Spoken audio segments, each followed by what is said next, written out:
ও 30 টাকা কেজি মাছে বাবু ভেয়ে খাবেলো। জল দিয়ে বেশি করিস না, 8টা বাজে দেরি করিস না, 8টা বাজে দেরি করিস না।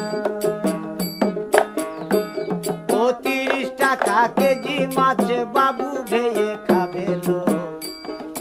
জল দিয়ে বেশি করিস না,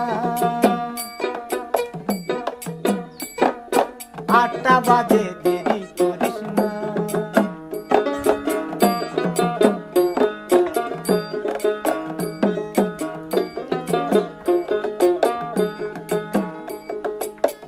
রূপালী মাছের